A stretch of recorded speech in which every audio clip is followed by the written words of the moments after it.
Hello, my Panda pals, and welcome back. Today I'm going to be recapping what happened on Happily Ever After, Season 8, Episode 13. Now, I know I normally cover this in 2 parts, but I'm going to be honest with you, not a lot has been happening lately. So I will cover all of the couples, but most of them I'm not going to go super in-depth into. Now that everyone's expectations have been properly set, sit down, buckle up, and let's go for a ride. Let's start things off with Liz and Ed. It's been a month since Ed canceled the wedding and has told Liz to get her shit and get out by the end of the month or keep on paying rent. So she's back in Arkansas with her mother to move her things back to San Diego. San Francisco? San Diego. One of the Sans. Can't wait to see his face. I'm not looking forward to it, but I'm excited for it to be over with. One thing's for sure is you're gonna come out of this a lot stronger than you went in. Ed tells us that he still believes he made the right decision because he thinks Liz is the worst. I can't imagine anyone staying with her long term, the way that she acts. And, she's always making me out to be the bad guy. That's because you are. But don't worry, guys. Ed is totally over it. I mean, look at him. He bought a boat. Liz and her mom show up and see that the house is an absolute mess. And for some reason, they pull out a trash bag and start cleaning it up. This can go in the trash. This is the same watermelon that's been sitting there since I left. Look at this. That's gross. Girl, you can stop picking up after him. Just get your shit and get out. Do not pick up that watermelon. Put all those fruit down. I'll let it rot. Liz criticizes him for being a disgusting troll. The furthest thing from my mind was to clean the house for Liz. Generally, I'm very neat. I'm waiting for Liz to get her stuff, and then I'm having a professional crew come in and... See, if you are a tidy person, then the house should not have rotting food in it. So it's not that you didn't clean up for Liz's arrival, you purposefully made sure that there was a bunch of garbage everywhere for when she arrived. Ed is in the kitchen watching Liz clean up his mess, and he starts to pick a fight. I'm on the lease till December. You don't pay rent. I do pay rent. You have not paid me. Because you told me, get my stuff out or pay the rent. Don't test me. Liz's mom tells Ed that he should have been more of a man, and Ed says that she should have done a better job at raising her daughter. And she almost goes apeshit when Liz holds her back and she's like, Mom, do not pay attention to this poop in the shape of a man. He's always got to be talking, because if he always talks, no one has a chance to tell him he sucks. There are no words, written, spoken, ancient, or any language that may come in the future that can describe that son of a bitch. Moving on to Angela and Michael. The two are out to eat when Angela decides to rip Michael a third butthole. She tells him that he has been super shady, super sketchy, and he's making decisions on his own and acting like this is his visa when it is their visa. And she cannot believe he actually told her to go f off to America while he stays behind. So Michael told her in a previous episode that the process could take anywhere between 1 to 2 weeks, but apparently the people at the embassy did not give him an actual time frame, and he says he's going off of what other couples have experienced in a group that he's a part of. I was a visa journey group. I studied from other people's interview.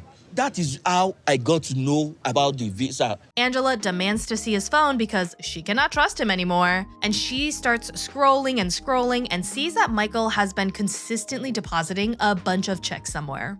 What is this with all these checks? Oh my God, Michael, 2 checks, Michael, 5 checks. I'll figure out, I'm gonna hire somebody to tell me what this is. Michael tells her that it's very common in Nigeria for people to give money to a collector to keep as a form of a savings account. He goes on to tell us that he really didn't want to take the time to explain it to Angela because she just wouldn't understand. Which I don't really blame him for. She doesn't really seem like she understands a lot of things. And honestly, to me, the idea of giving my money to a person to hang on to for me as a piggy bank, it does sound super weird to me. But then again, I'm sure a lot of people are looking at America being like, I'm sorry, you have banks that charge you money for being poor? Anyway, Angela loses her mind because she thinks the money is Michael's way of going to America and then saying deuces to go live his rich life without her. He tells us that there is no point in him trying to explain that the money is in Nigerian currency, and with the exchange rates, it really just doesn't amount to much in the US. So from what I've been able to glean off of the internet, at the tail end of 2023, a dozen eggs you could buy for 1,300 Naira, which roughly converts to 87 cents. Which is nuts considering I just bought a dozen eggs for $8. So for the cost of 1 month rent in Lagos for a 3-bedroom apartment, Michael could maybe get 1 month of private health insurance in the US. Maybe. Angela finds out that Michael is the admin for a group called Paradise Men, and she is like, if that don't sound like a group of men trying to scam women so that they can get their visas, then what does? I help people, we bring information together. This help- is how we You know. have no goddamn business over any you mother. Angela revokes his phone privileges, and back at her hotel, she continues going through all of his stuff. She finds chats with photos of American women looking for Nigerian men to bring over, pictures of packaged bundles of cash, and screenshots of life insurance policy explanations. What is the life insurance and how do you use it? Life insurance? Is this bitch planning on killing me? I gotta be honest, I did not see this coming.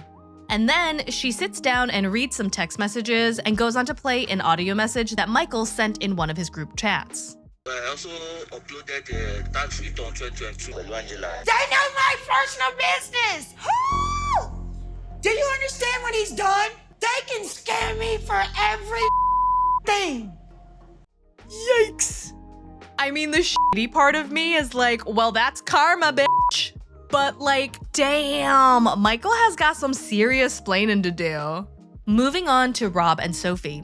Sophie tells us that she was able to convince Rob to meet up with her and her mother Claire, and she hopes that Claire will be able to get him to listen. Which, I mean, he won't listen to you, his wife, who he says he loves very much. Why do you think he will listen to your mother, who he says he hates? Usually to her face. Sophie is upset because when she spoke to Rob earlier, he told her that Tarai thinks she's only married to him because she wants a green card. But don't worry, because he's a good husband and he was defending her like crazy. But Sophie and Claire know he's full of shit. I mean, yeah, Rob was defending her, saying he didn't think that she was using him for a green card, but the only reason Tarai even came to that conclusion is because Rob definitely did not give him all of the information. Again. And Sophie says pretty much that to her mom. He hasn't said because of the way he was treating you, where you couldn't take anymore. I said, obviously, he must have been like, oh, she just left to go party with her friends or some bull. Sophie says it is ludicrous to think that she's with him for anything other than love, because if she just wanted a green card, she would have married a man with a job, money, an indoor bathroom. And her mom is like, yeah, we come from London. We have free healthcare. They meet up with Rob and he actually says something nice without someone having to pull out his teeth. They have awkward small talk where Sophie's like, it sounds like a jungle. And Rob is like, yeah, that's cicadas. And her mom is like, okay, let's get down to business. You are a sack of shit. Your personality leaves so much to be desired. You treat my daughter like crap and you're a bully and a bitch. Rob is like, whoa. And Sophie's like, whoa. And I'm like, whoa.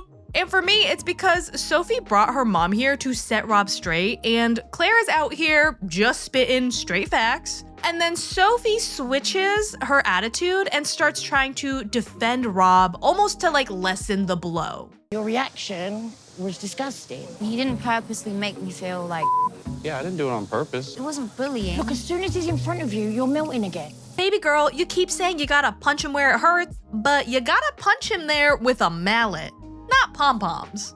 Rob says that he has made a real effort to be better, but Sophie is the one who keeps distancing herself from him. And Claire is flabbergasted and has a look on her face that's like, do you think Sophie is leaving because you're so amazing and she can't like handle all of your awesomeness? Are you dumb? She's leaving because you suck. You suck in the same way that you sucked before. You are the same type, level, magnitude of suckage. Yes, two people should work it out, of course. But one person who's being talked to like a piece of stop, let me finish, has every right to leave you. Rob then tells Claire to butt out because he is trying to work things out with his wife and she is just getting in the way. And Claire tells him no mother, no father would ever just stay on the sidelines after witnessing how he treats their daughter. I don't know how many good men you've been around. How the hell do you know what a decent guy is? You don't really need to be surrounded by good men to know what bad men look like. But for a moment, let's just say that you do. As a person who has been around shitty people and amazing people, you are the shitty kind. You set the curve, my man. And now, let's take out the rest of the trash. Gino and Jasmine go shopping to replace their broken washing machine, and Jasmine is like, how come we have money for broken house, but not for broken Jasmine? And girl, if you do not replace that washing machine, you become the washing machine.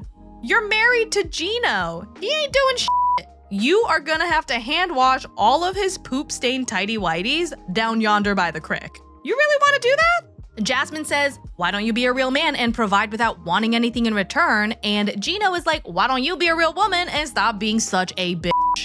But Gino tells her that he did end up paying for the pageant fee, and Jasmine is super happy for 2 seconds before she picks another fight about why Gino only paid for the pageant fee after Uncle Marco talked to him. Thais and Pat, the two head to a family gathering where Jose will also be in attendance. Jose goes to shake Carlos's hand and Carlos pats him on the belly. And then Carlos sits down to start some shit by saying he cannot believe Jose was trying to charge his own son for having his granddaughter's birthday at his home. And Jose is like, this ain't your business, shut up. Emily and Kobe. The two get stood up by Kobe's ex, and Kobe admits that he wasn't together with his ex when he knocked Emily up, but he wasn't not together when he knocked Emily up. But what matters is that he explicitly told his ex that he is in a relationship after he found out about the pregnancy, thus drawing a line in the sand. Manuel and Ashley. The two are in the grocery store fighting about money again, and Manuel calls Ashley an absolute hypocrite for criticizing him for his secrecy with money when she never told him about her student loan debt. They keep arguing and bickering, and Manuel has balls of steel because he goes on to ask Ashley to send an additional $300 to his family right after she sent an additional $1,000 to them the week prior. And she says, okay, well, why do you need even more money? And he tells her it is none of her business, go away. And that, my Panda Pals, is all for today. A huge shout out to all of my Panda patrons for their additional support. And if you liked the video and you would like to show your support, please do consider hitting that subscribe button or becoming a Panda patron yourself. Links will be in the description below. I hope you guys enjoyed the ride. And as always, thanks for not letting me ride this train wreck alone. Bye.